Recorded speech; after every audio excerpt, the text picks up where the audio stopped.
You've said cars are an area ripe for disruption.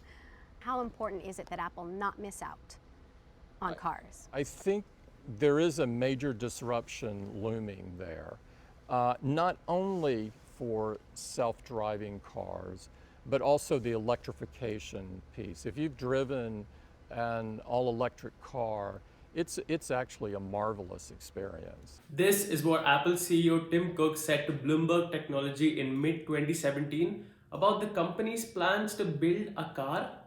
Apple building a car. But these rumors or news didn't start up in mid-2017, actually, far from it. They started a decade, maybe 12, 13 years ago. What can Apple do for the car market? If you think about a car, what's a car? A car has batteries, it has a computer, it has a motor, and it has mechanical structure. If you look at an iPhone, it has all the same things. It even has a motor in it.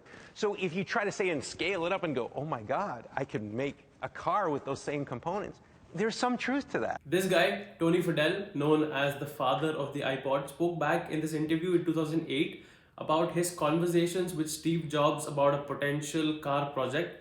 And the conversations were, well, we can do it, we have the resources to do it, but right now we're focused on this cell phone and personal multimedia industry, so it would be nice, but At the end of the day, what was the biggest one that had the biggest dramatic impact on the world was the cell phones.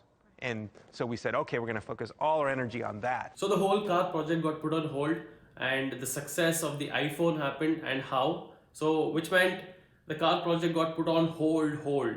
That is until about 2015, when these started popping up around the streets of Cupertino, which is where the Apple offices are. And just like that, the rumors in the news, they were back. The iPhone, such a great success, as well as the iPads and the Macs.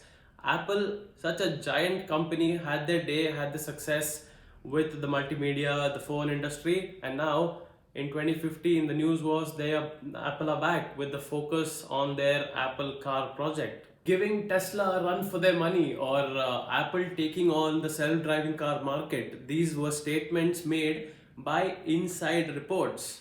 And yet, Apple still didn't officially announce that they were making a car. They still haven't in 2021. All of this are rumors, credible rumors. But of course, Tesla knew that Apple were trying to make a car. It's hardly a secret when a phone company starts hiring thousands of automotive engineers, many of whom who left Tesla to go to Apple.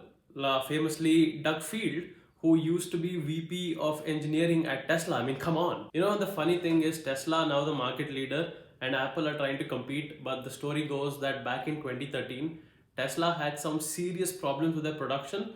So much so that Elon Musk went to Tim Cook and said, can you please buy Tesla? I can't do it. And Tesla was one-tenth of its current evaluation, and Tim Cook declined not to buy Tesla, to even take that meeting. No. Anyway, in 2015, when these cars turned up in Cupertino, the rumors were, okay, yeah, they are making a car. But there were also rumors saying, no, they're working on their Apple Maps, like the Google Street View car. That's what this is. They're not making a car. But then in 2016, this showed up, and people looked at it, said, that is a LiDAR sensor. Damn, they are making a car. And the Apple car project was given the unofficial code name Project Titan. Again, 2016, the trail went cold. The Apple car project didn't do much, at least from what is known. There were rumors that said the car is just going to be fully electric. There are other rumors that said fully electric plus full self-driving. There are also rumors that said, listen, Apple are not making a car themselves. They don't have the manufacturing capability for it.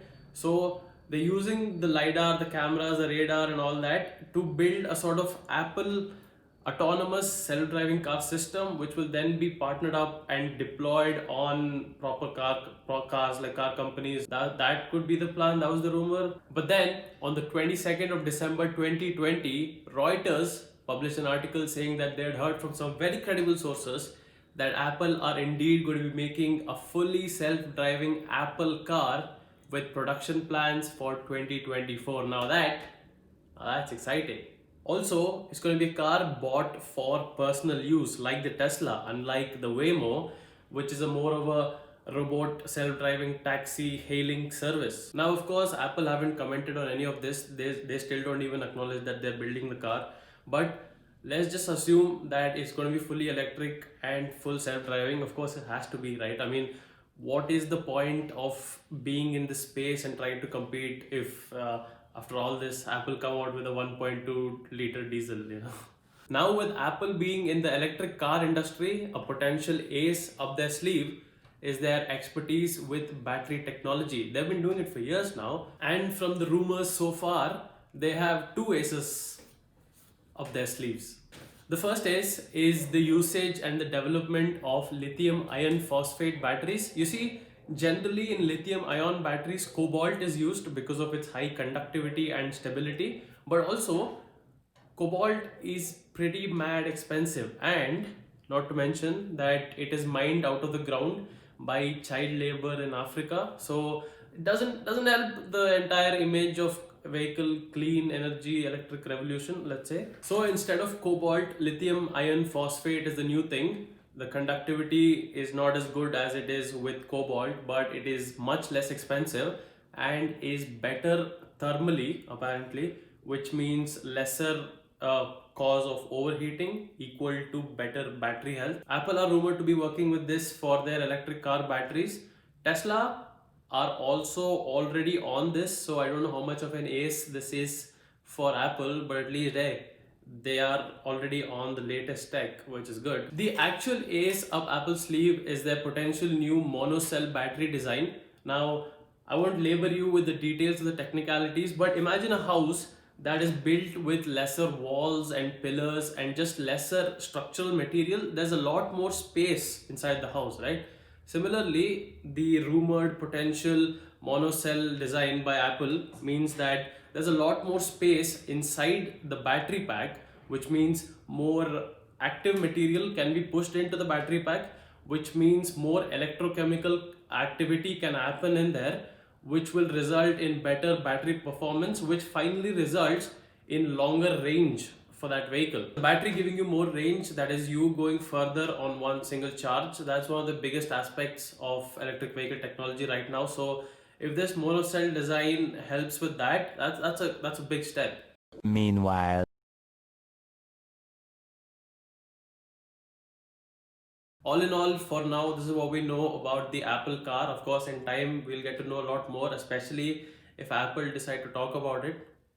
Please. You know, one of the reasons all these news and rumors are so credible is because it's about a company like Apple. They have all the means to do it. They seem to have the motivations to do it. So especially if they partner up with another entity to manufacture their cars, the 2024 production timeline doesn't look so bad. Well, one thing's for sure, even without any rumors or news, you already know that the infotainment entertainment system is gonna be it's Apple. Let me know what you think in the comments below. Are you excited that Apple are making a car? Are you confused that Apple are making a car? Thank you so much for watching 2 videos in 2 weeks. I told you that 2021 is the year for consistency. Come on, I'll see you next time. And bye.